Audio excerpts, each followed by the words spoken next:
20 goals in 8 home matches so far. Championship football is well and truly back at Home Park again, and we are after many more of these.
Argyle, as always, great entertainers. Second top scorers in home matches and joint third top scorers in the league so far. Argyle fans, I think it's safe to say, are certainly getting their money's worth this season.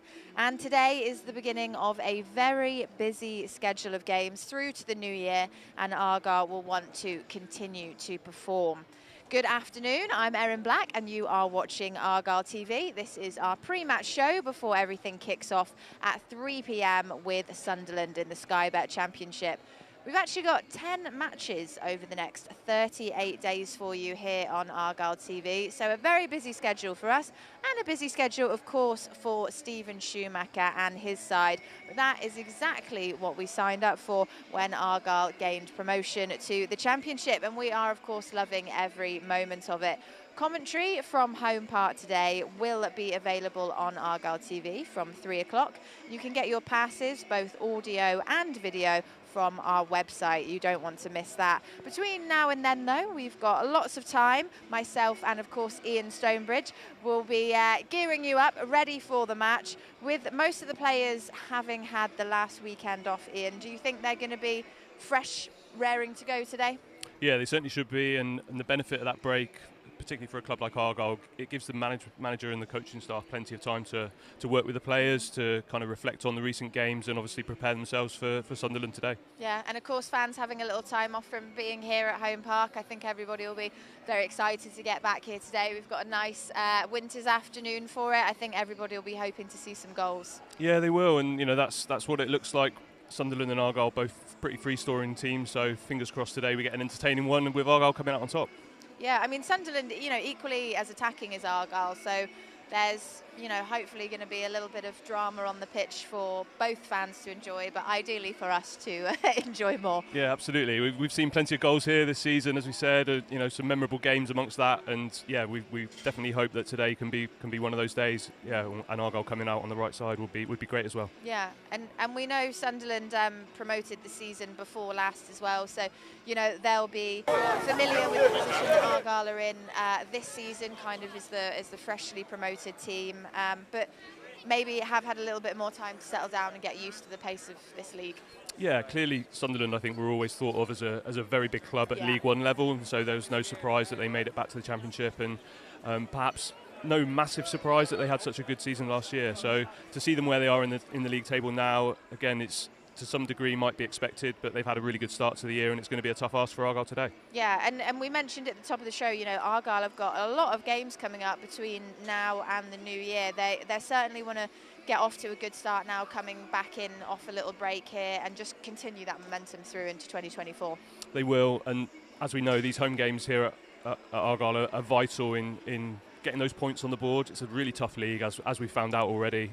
Argyle have started well in the season, but it's going to be more and more important that they continue to pick up points here in those home games. Yeah, and what's nice about Argyle TV as well, of course, we talk about the match that's happening, but we also get some special guests. And Ian, we are going to be joined by one of your former teammates, Martin Phillips, a little bit later on. So the three of us can have a nice chat. That's something to look forward to. Make sure you stay tuned for that. First of all, though, let's turn our attention to the game today and see who Steven Schumacher has gone through this afternoon. We know, Ian, there's been a couple of little injury niggles happening in recent weeks, so we'll be able to see that, like Mustafa Bundu's kind of back on the bench this afternoon, for example. Ryan Hardy's still out. Lots to be looking at in terms of squad chosen today. Yeah, there is, and I think from the selection, we're anticipating Argyle with that back four, which is interesting. I think in light of Sunderland's threat, they've got some really good wide attacking players. So, those full-backs in there for Argyle are going to be crucial today. Joe Edwards and Kane Kessler-Hayden are going to be really important in protecting that goal from Argyle's point of view. And looking forward, let's be positive. That entertaining front line that we've seen plenty of so far this season. Obviously the goals of Morgan Whittaker and Ben Waine, with hopefully some confidence from that goal up at Leeds. It's going to be really interesting to see how he responds here in a home game. Yeah, I think it's important that you mentioned Ben Waine, because obviously he kind of stepped forward into the forefront when we saw a couple of those injuries in recent weeks, and like you said, I think that goal probably will have made quite a big difference to him personally, knowing that he can come out and perform. Definitely, it's an exciting lineup from Argyle. Luke Cundall and Finn Azaz as midfielders. Both of those players want to get forward. They want to be creative and get forward and support that front three. So the vital thing from Argyle's point of view today is that they have that solid base on which those forward players can build. So retaining that defensive mindset at all times, so that we have the platform to then go and attack Sunderland, is going to be vital. Yeah. Now, usually, of course, when we show you the team, we read them out in the list, but because we're pitch side today, we don't have the luxury of having the television screen with us to read it out with you. But we did have a little look at the squad before we came out here, Ian. We know Ryan Hardy and Saxon Early are the only injured players now. Do you think kind of the attacking lineup's starting to just pick itself at this point? I think in terms of that, that focal point, the main striker, if you like, in this system, we've obviously been slightly limited by the injuries to Hardy and Bundu in recent times. So it's important that Ben Waine can step up and fill those shoes today. But yeah, I think beyond that, we do have a lot of options, in the different kind of configurations that Schumacher can call on in that midfield area, and the players in and around the striker. Morgan Whittaker's obviously made that position his own, but other players have got to kind of stake their claim, and as you say, we're going into that busy period of the season. It's important that players step up and start to really contribute. Yeah. Do you think Steven Schumacher knows his best defensive lineup at this point, or is that still, subject to change and playing around with that a little bit? Yeah, I think again that's to some degree been disrupted slightly by injury, through the season so far, and I think perhaps there's a need in this league to be slightly more reactive to opposition demands. So what threats to Sunderland offer today, and how is it best to deal with those? And again, I think perhaps that's part of the switch where we're seeing a back four that we haven't always seen this season. That would be in their minds today to try and counter the threat that Sunderland offer. Yeah, and we've got Joe Edwards, of course, captain, starting for us this afternoon. A really obviously a very key player in the squad. We saw him starting a lot more last season. He's kind of been coming in and out of the squad so far this season. What difference does it make, when you have your captain coming out with you, for the opening moments of the game? Yeah, I think it can be a vital influence. He clearly understands the club as a whole. He sets a fantastic example on and off the pitch. With his work rate and with his communication, his organisation. He's not the only one in the team that will do that. But as you say, I think that there is a benefit to having him on the pitch, making demands of players around him, making sure everyone knows and understands their jobs, and is always trying to carry them out to the best of their ability. And he'll be giving his all, as he always does. We perhaps in recent years loved seeing him go forwards. I think perhaps today, depending on which side of the pitch he lines up on, he may have to do a bit more defending than usual today. A space certainly that we'll be keeping our eyes on the pitch. Let's have a little look at our opposition as well. Of course, they come in the form of Sunderland this afternoon at Home Park, and there's some big names on there. Joe Bellingham, of course, new flagged up Jack Clark, one of the best players in the league, Ian.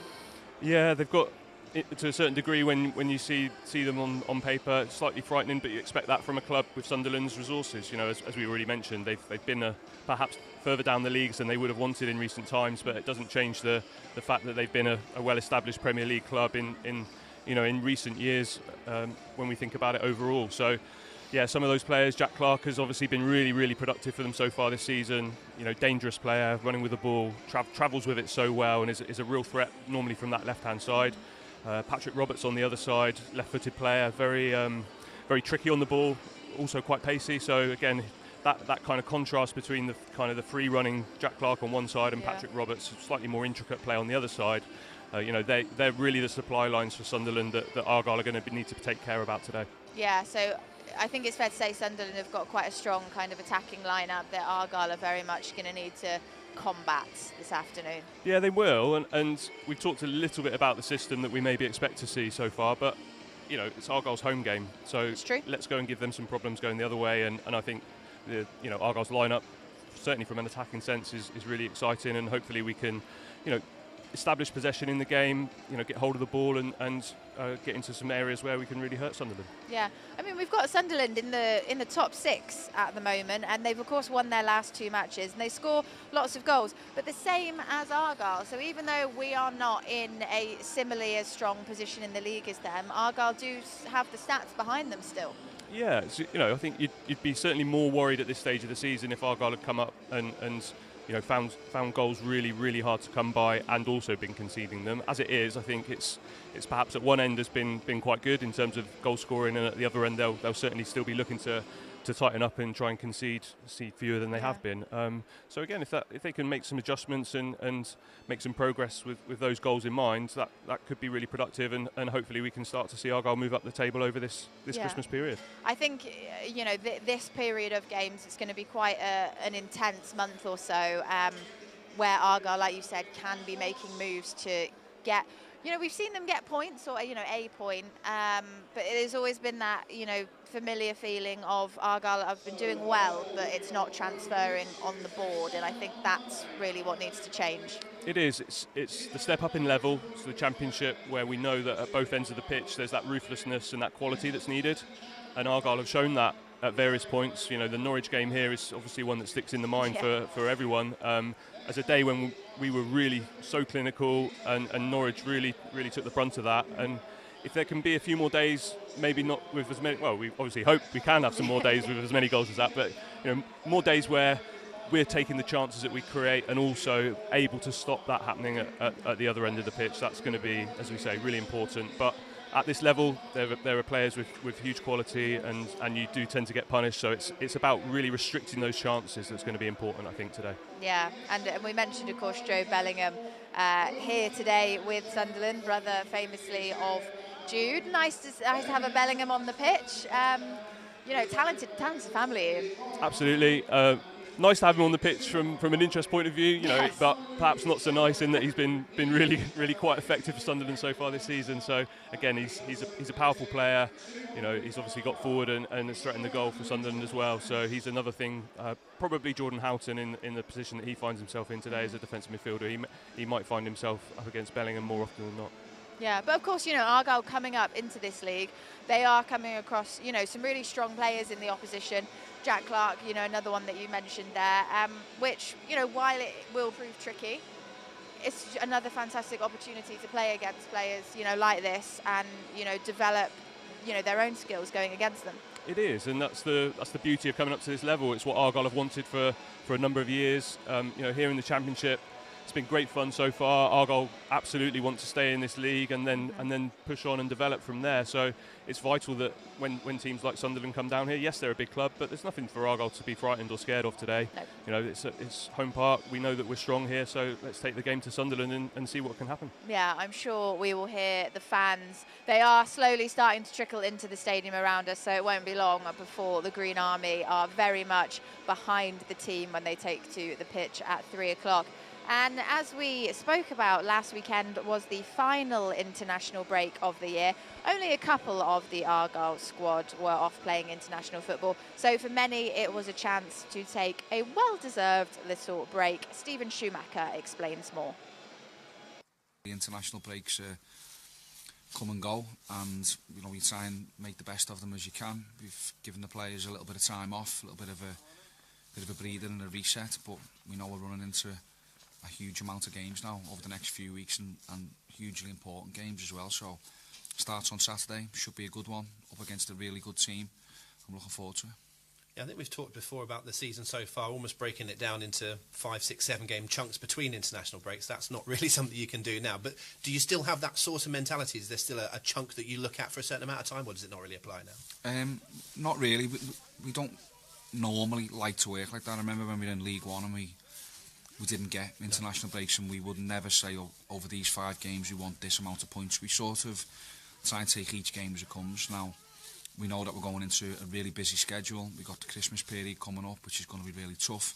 So we're going to need all the players to be in as best condition and as best form as possible. And that's why, you know, in this last break we felt it was important to give everybody a bit of a rest, because there's going to be a load of hard games coming, and physically it's going to take, and mentally it's going to take a lot out of everyone. So hopefully we're ready for it, and yeah, we embrace the challenge.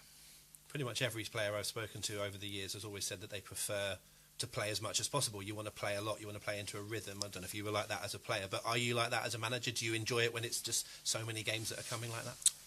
Yeah, again, it depends on where you're at and where you're set, what the situation is. It's, if you're in good form and Saturday, Tuesday's coming, then it's great, because you can build momentum and you can get, you know, back-to-back results if that's possible. Now we know that's going to be really hard in this level to do that, but if you can do it, then it gives you a big chance. So the games are what we all love doing. It's what the fans enjoy watching. So yeah, there'll be less training or less time on the grass, but hopefully our performances can get the points that we're going to need. Let's start with Saturday then. As we mentioned, it's Sunderland at home. It's a sold-out home park once again.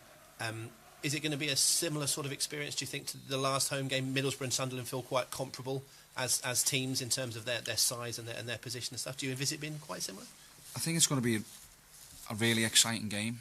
Looking at what Sunderland have done over the last couple of seasons, even last year, some of their play was outstanding. They've got a really young squad who've got loads of energy. So yeah, that's pretty similar to what Middlesbrough were about, and also pretty similar to what we're about. So I wouldn't expect, you know, a two dissimilar type of game. I think it'll be 2 teams that'll try and be positive and go forward. So we expect chances in the game, and hopefully we can create more than them and score more than them, because that's the most important thing, that we get a result here at home park. And how crucial do you think that little refresher is going to be coming into a really busy period?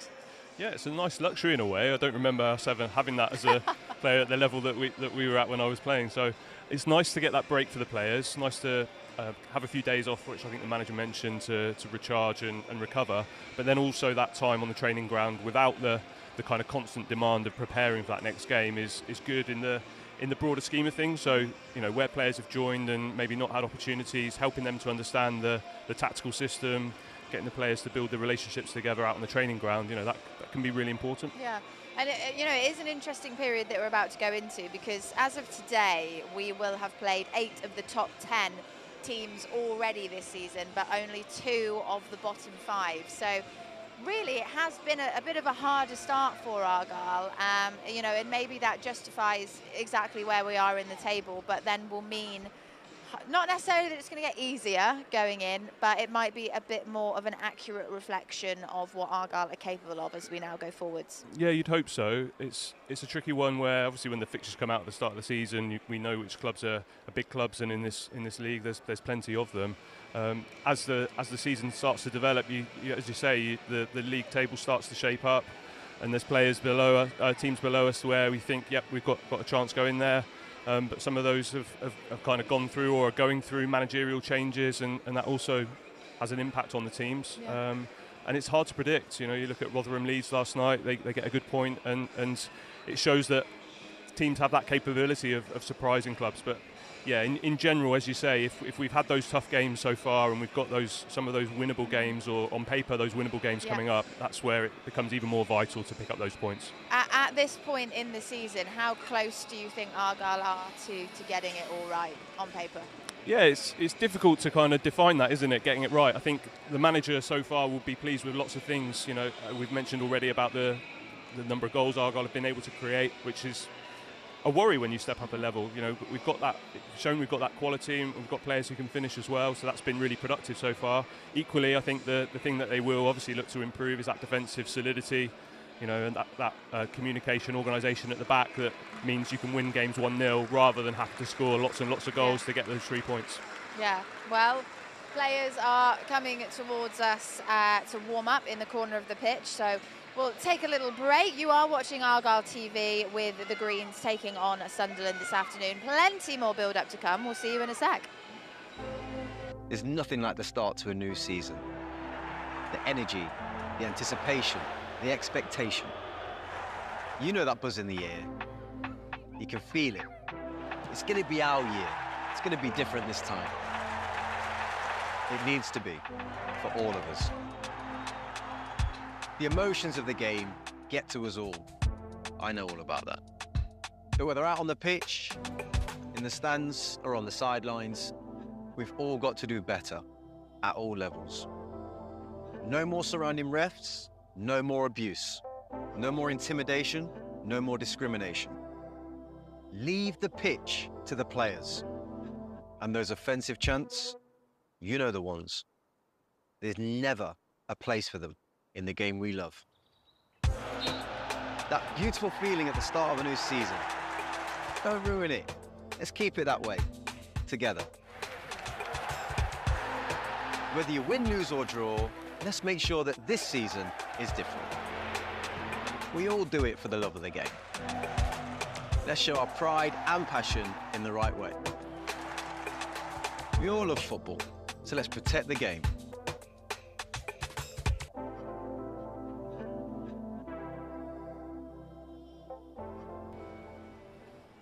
Okay, as promised, joining us now on Argyle TV is Martin Phillips. Hello, Martin. How are you this afternoon? Very good, thank you.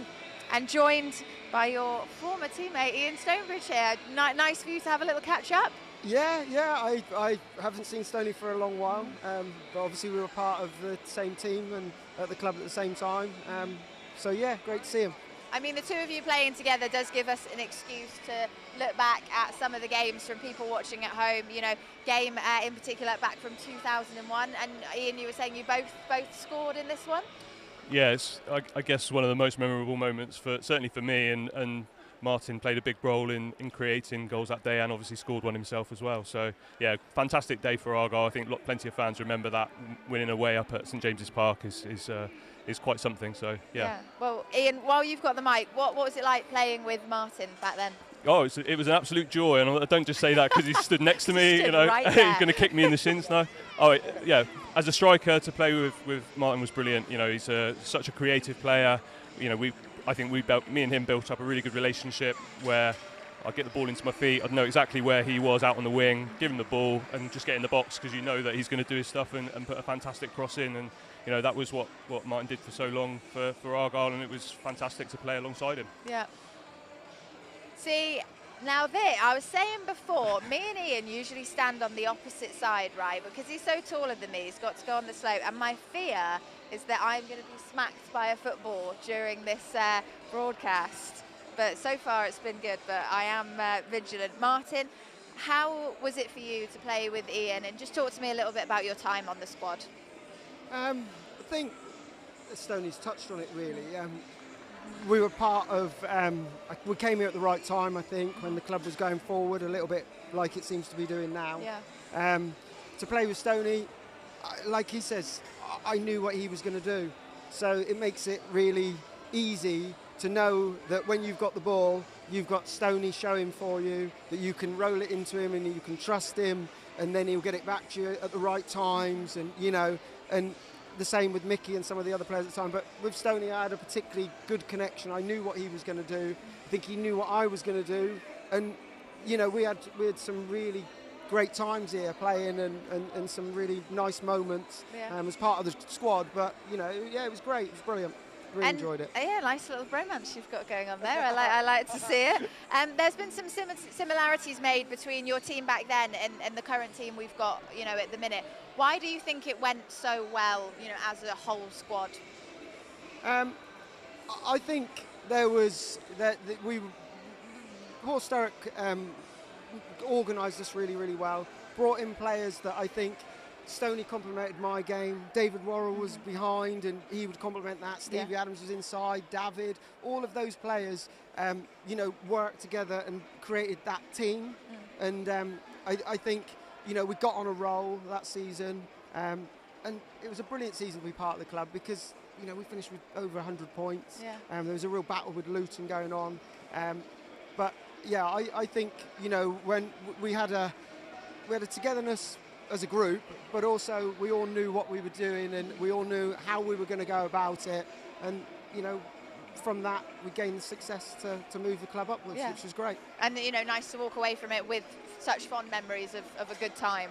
Yeah, for sure. I wanted to come here because like I'd played in a lot of teams that were, you know, fighting relegation at the bottom of the league. And, you know, I felt that when I came here as a League Two club, I didn't think it was a League Two club, and it's not a League Two club looking around it at all. So, you know, that's why I wanted to come here and you know, the chance to go forward. And we went through a couple of leagues, and it was a brilliant time to be here. And have you had much of a chance this season to kind of be following Argyle's progress? Yeah. I went to Bristol City, the game at Bristol City. So I am good friends with Kevin Nanscoville. So I went to the Bristol City game. I follow the results. You know, and I know all the players and, you know, and how they play and stuff like that. We don't get down here too often because it's a fair trek down. Fair. But yeah, it's nice to, you know, I enjoy following the club and seeing what's happening. Well, hopefully you'll be able to watch a win at Home Park this afternoon. I think that'll be a nice way to end the afternoon. I hope you enjoyed the game. Thank you very much for taking the time to join us on Argyle TV. Pleasure to have you. Thank you. And pleasure to have you both there, stood here next to me as part of Argyle TV. Martin Phillips, everyone. Just over a month ago then, the Argyle Community Trust teamed up with their charity partner Thrifty to give a young fan who's been living in temporary accommodation a match day to remember. Let's see that. We're here on Plymouth Hoe this morning, ready to meet a young Argyle fan called Caden. Caden and his family have been living in temporary accommodation in Plymouth over the last year due to the housing crisis. With the help of our charity transport partner Thrifty, we're surprising him with a matchday experience like no other. I'm actually buzzing. I'm shocked that I thought I was going for a TV2, but it's like a million times better. We were in a hotel for 2.5 months. We were then moved to a temporary flat, and now we've moved back into a hotel again. One of the worst things that came out of it was Caden wasn't able to attend the school, the secondary school that he wanted to go to. So there is a massive housing crisis, and they're just trying to swap people around, and yeah, we're just still waiting. I don't think he could have imagined this. He had many guesses, but nothing, you know, on that level. As part of our ongoing partnership with the community development team here at Argyle, the guys there reached out to Lyndon, our Flexi Fleet manager, and sort of gave us a background to the story of Caden, and asked us if we could have some involvement in providing a really nice car just to pick him up and bring him to the ground. So we were able to provide a Porsche Taycan, which Caden was over the moon with, and we've had a really we had a good day sightseeing around the Hoe. It's been an absolute pleasure to welcome Caden and his mum Gemma to Home Park today. He got to join a stadium tour, so got to see all around Home Park. We were then taken to the club superstore, courtesy of Thrifty, and he got to spend some money on some merchandise. Got to meet all of his heroes, in particular Ryan Hardy, who's his favourite player, presented him with an Argyle home shirt signed by the squad. And from there we took our seats in the stadium and we got to see Argyle take on Swansea City.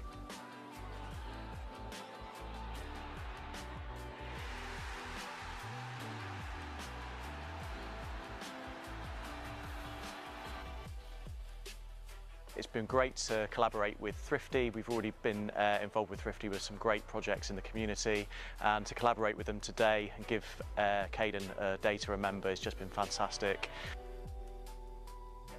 Yeah, it's been really good. It's been nice to just have not a day and not have to think about other things and just have some time with him.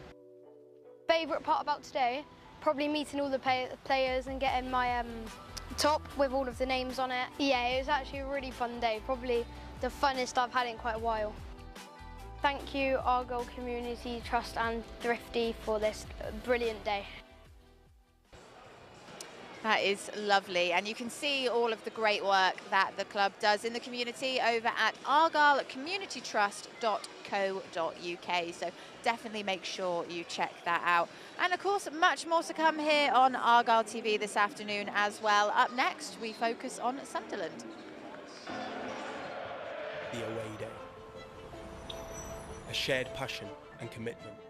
12,000 miles across the season. Unforgettable memories, past players, the goals. Waiting players, supporters, young and old. Capturing the moment, living the dream. Green Army, belting out the genocide. The stands, the shirts, the drum beats, the surging crowd moving as a giant wave. Crusaders, one and all. The Green Army. Before the opposition, though, let's stick very close to home. Adam Randell is closing in on 100 games as an Argyle player. He joined the academy at the age of 9, and he is a shining example of many of the young players we have here now. His story has been documented on Argyle TV.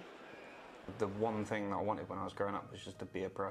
Anything which involved kicking or throwing or hitting or running or climbing and jumping or getting wet and mucky, and that was right up his street. It was just playing football. I always just saw it as a bit of fun, really. And then it was getting to the stage where they were signing people on, and people were being told, yes, we're going to give you a contract or whatever, 10, 11 years old, and we never heard anything for Adam. I always believed, and a number of the other coaches at the academy always believed, that Adam had a real chance. You've then got to convey that opinion to other members of staff in the first team, that stick with this lad, he's good enough, etc, etc. People believed in him and they stuck with him, and when he got his first year contract, you're then thinking, right, so he's got through that bit, now he's getting bigger, he's getting stronger, now he's going to be able to go on and really show what he can do. I think he made an immediate impact with Ryan Lowe and Stephen Schumacher about how well he looked after the ball, and I think that kind of caught the attention, and I think that gave him the confidence to to know that he could belong in an environment like that when his body was ready to develop. Seeing them out here, I personally find that quite emotional, and clearly it's a huge part of their lives, but it's a big part of our lives as coaches as well. So I'm sure all the academy coaches, feel that way, and it's obviously been brilliant to see the success that they've had. I can remember the first 5 minutes of the game over towards the Linda. He received the ball at an angle and played it, kept it. He won a tackle, and I kind of went, he's okay, he's found his feet, and he flew. He had a great game. And your heart's in your mouth half the time you're watching, because when I watch a football match, I can't watch a football match with Adam playing, really. I watch Adam. I can't go there and just see a football match. I watch Adam and I live everything, through what he's doing. I'm not surprised by what he's been doing, but that doesn't diminish, how difficult it is, and I think the positive impact that he's had on the team and the squad. To see someone come through from under 10 to lift the League One trophy in front of his fans and score the goal, one of the goals that took us up, fantastic feeling, real sense of pride. I just never thought it would get this far, ever. So I'm just very grateful for the opportunities I've been given, and thankfully I've managed to take what I can from them, and long may it continue. It's just wonderful to just see him achieve what he wants to do, and he just loves it. He absolutely loves it. I think I've got every confidence that he's got the ability to really be an influential player for Argyle at this next level, and hopefully, if I'm allowed to say, in the longer term at even higher levels, hopefully with Argyle themselves. Randell then strikes it. Randell then scores. That's it. Oh, what a hit from Adam Randell!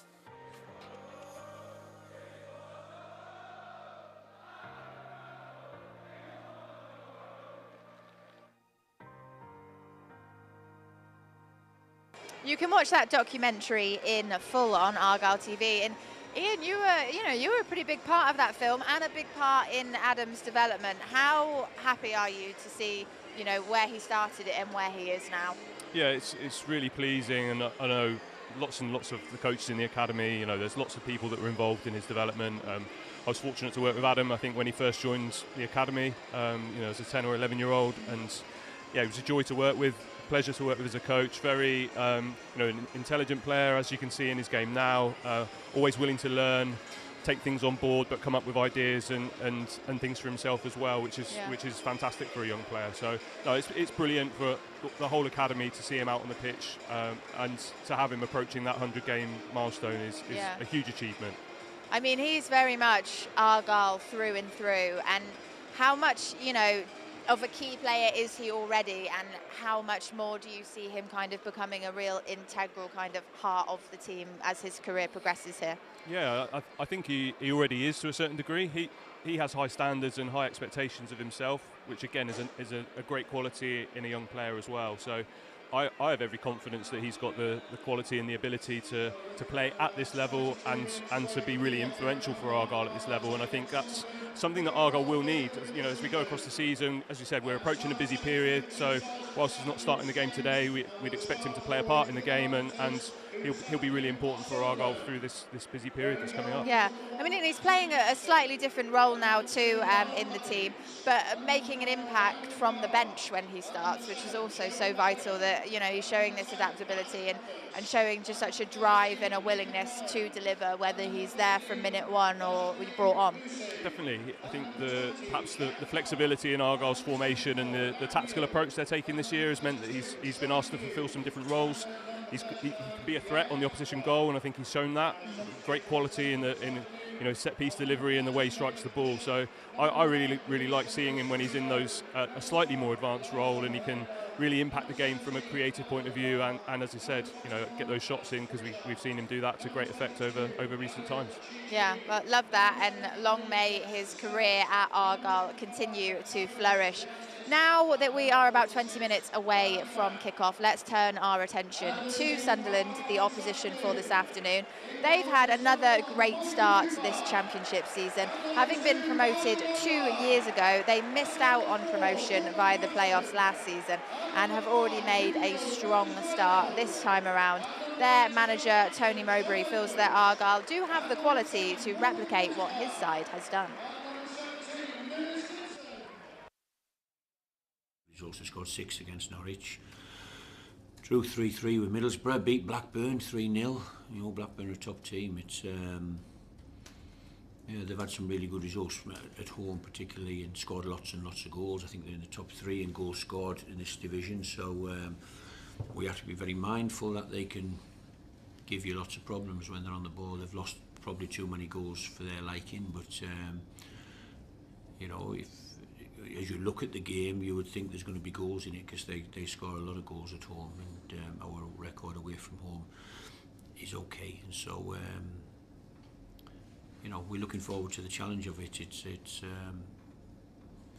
for me, I haven't been to Plymouth for lots of years, to be honest, but I know it's a very difficult place to go and get a result.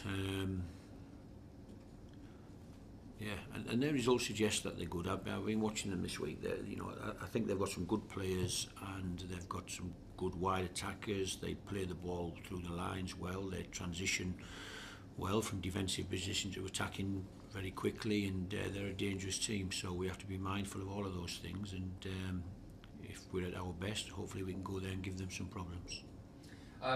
It's a long trip, which for you guys, you're used to it, but sometimes it's probably easy to take things like the fans making this trip for granted. It's a long way, isn't it? Yeah, well, it's a ridiculous long way. It's but you know, it's not easy to get down that side of the country as well, down that west side, right at the bottom of it. It's you know, even if you're taking direct motorways down south, you still have to get across the west side, and yeah, so for the supporters, it's, you know, we have to, that's why I've already mentioned to the players, you know, we have to find a performance at the weekend. The supporters will come, we know they'll come, and they will expect a performance and hopefully a result. We can't guarantee a result, but we can guarantee hard work and hopefully quality that we bring, and make sure that we find the best version of ourselves at the weekend for the people who, you know, make a huge commitment to make that trip all them miles. Some nice words from Tony Mowbray there. Ian, do you think Argyle can do what Sunderland have done? Maybe do what they've not yet managed to do? Yeah, I mean, I think they're a good model for having come up from League One and establishing themselves in the Championship, and they've done that really well. Tony Mowbray's a highly experienced manager, quite understated, as you can hear in his words, in terms of doesn't get too carried away, doesn't get too excited about things, but you know, has really been important in that steady progress that they've made. Little geography lesson from him there, I think, and just a reminder that Argyle fans do that every week. So, you know, obviously Sunderland is a long way away, but yeah, so I'm sure they'll have good support here today, and as Argyle do every time that they go on their travels as well. Yeah, I mean, absolutely. I think the travelling fans for Argyle always one's worth mentioning, because the miles they put in over the season are, I think, unparalleled.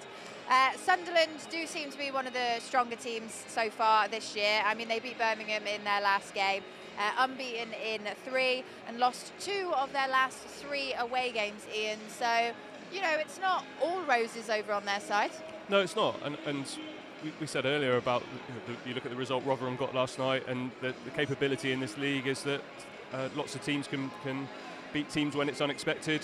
Perhaps it's Sunderland who are favourites coming here today, but as we've already mentioned, we know how strong Argyle are here at home park, and it's going to be important that they get off to a good start in the game and kind of put a marker down.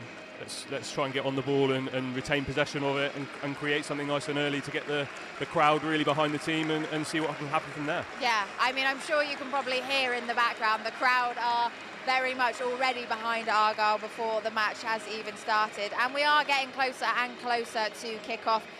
15 minutes away now, of course, 3 p.m. here at Home Park. So just a gentle reminder for you that you can follow the game live with us here on Argyle TV. Your match passes are available on the website for streaming and audio commentary. You can purchase them over on pafc.co.uk. Coming up after this, though, we will be completing our build-up. Let's get it poppin', I'm looking away. Go tell mother I'm cooking the game. Flow like water bubbling up where you want me to make. Taking you back in the day, feeling immaculate, mate. Action packed back to back while you yapping away. I got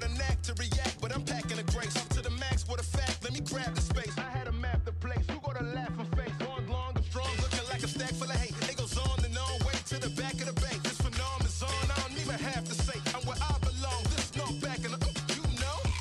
I go where I wanna, a fair warning for anybody with hair on them. You can't stop me, it gets sloppy to... All right, let's get a very quick reminder then of both of our teams before we get the game underway at 3 o'clock. We start, as always, with Argyle, and that will be coming up on the screen for you to have a little look at. Ian, players from our perspective that we want to keep an eye on this afternoon? Well, yeah, I think in these home games with our, entertaining and goal-scoring exploits, it's obviously Morgan Whittaker, and we hope that Ben Waine can really threaten the goal from Argyle's perspective and build on that goal he got away at Leeds. Barley Mumba as well in those forward areas. He's an exciting player, so it'll be important that both those, all three of those players get a chance to get on the ball today, and that Finn Azaz and Luke Cundall also get up to support him. Yeah.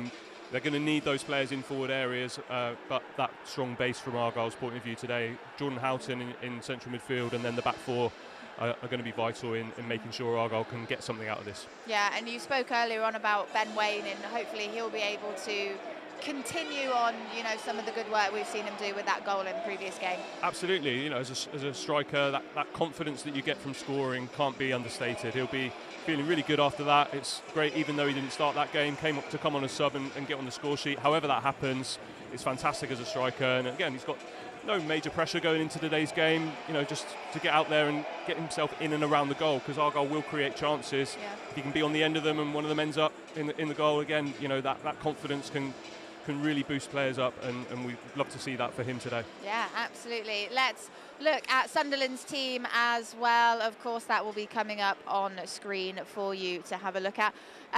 Ian, just remind everyone at home a couple of the players that you highlighted as ones to watch for them. Yeah, so clearly Jack Clark, in terms of his goal-scoring threat from wide left, where he normally starts, carries the ball really well, travels with it, great pace. Cuts inside, likes to kind of cut inside and curl it into that far post, but equally he'll get to the byline and cross the ball as well. So really important, whether it's Joe Edwards or Kane Kesler-Hayden in that right back area today, they're going to have to be on the money and have support. So that cover behind them is going to be vital. Patrick Roberts normally lines up on the right flank for Sunderland, and again, clever player, creative player, good dribbler, good tight technical control. And again, those full-backs are going to have their work cut out. It's important that Argyle defend as a team today. So there'll be times when they do get beaten, whether it's in those wide areas, they need that next player to be in position to make the next tackle, to get that block in. And yeah, we're expecting an entertaining game and perhaps plenty of goals today. It's for Argyle to make sure they come out on the right side of that. Yeah, an entertaining game I think would be lovely. Let's get a final word then from the Argyle camp ahead of the afternoon's game. First team coach Kevin Nanskville has been speaking with Rob McNichol. Nance back in action at Home Park this afternoon after 3 weeks away. Looking forward to it? Yeah, can't wait. Beautiful day, no wind, a nice bright sunny day. So like you said, it seems like it's a long time since we were last here. So looking forward to it. A couple of faces back in the team today, Joe Edwards and Ben Waine. What can you tell us about them coming back in? Yeah, obviously Joe comes back in, he's club captain, so his experience will be invaluable to us this afternoon. And Wayne, who's got his goal at Leeds, so merits starting today. And it's good to see Mustafa Bundu on the bench as well after his injury. Yeah, nice to have Muzzy back in. He's trained well this week, so he's good to go. So looking forward to seeing if we can get him some action. Good stuff. What are you expecting about the game itself? Is it going to be quite open, do we think? Yeah, I think so. I mean, they're a good team. They've got some good players. We seem to be saying that every week, but it's true. They've got a great manager who's been around the league a long time, so we're expecting a real tough challenge. We've had a good week training, so we're well prepared, and I think you'll see two teams who like to play football in the right way, so it should be an exciting game for everybody. Good luck, lads. Well, there we go. Some final thoughts for you, Ian, on what we can expect from this game. Yeah, well, I think we've mentioned two free-scoring teams who like to attack. They like to pass the ball and be creative on it. So lots of goals, hopefully, and with Argyle getting the better of the game. So I don't know. Push me for a prediction. I'll say 3-2 to Argyle and be optimistic. Oh, I didn't even have to prompt you for a score prediction. You've given one unsolicited. This is a very rare occasion, Ian. Must be feeling confident. How will they achieve that? How do Argyle win it? Well, we mentioned that defensive solidity is going to be important, so I think there's going to be chances at both ends today, and the team that comes out on top might just be the one that is more clinical in front of goal, whilst also maybe just putting their bodies on the line and getting those blocks in, those crucial last-ditch saves and tackles at the other end. that can be the difference between kind of winning and losing today. Yeah. Well, fingers crossed, Ian is correct in his prediction, and we'll have to see how that plays out in the next few hours. Let's have a look at some of the other games happening in the Championship then for you on the screen. We know, as Ian mentioned earlier, that Rotherham played Leeds last night. You've got your two sides near the bottom playing at St Andrews, with Birmingham hosting Sheffield Wednesday. Leicester will be looking to extend their lead at the top against Watford, and Stoke, who are the next visitors here, play Blackburn. So keep your eyes on those graphics. We'll be bringing you score updates throughout the rest of the afternoon at half-time and full-time here. And following that, there's not much else for us to do here at the Argyle TV pre-show chat, because the game is coming up right next. Ian, thank you so much for joining me. Time for action. Final reminder that match passes are available. If you haven't got them already, now is absolutely the time to do so. They can be bought on the website. Rob McNichol and Mark Edworthy are doing your commentary this afternoon, and they will be bringing you all the action right here from Home Park very excellently indeed. The music's playing, the crowd is pretty much in. I think we're in for a lovely afternoon. Argyle v Sunderland is up next. Enjoy.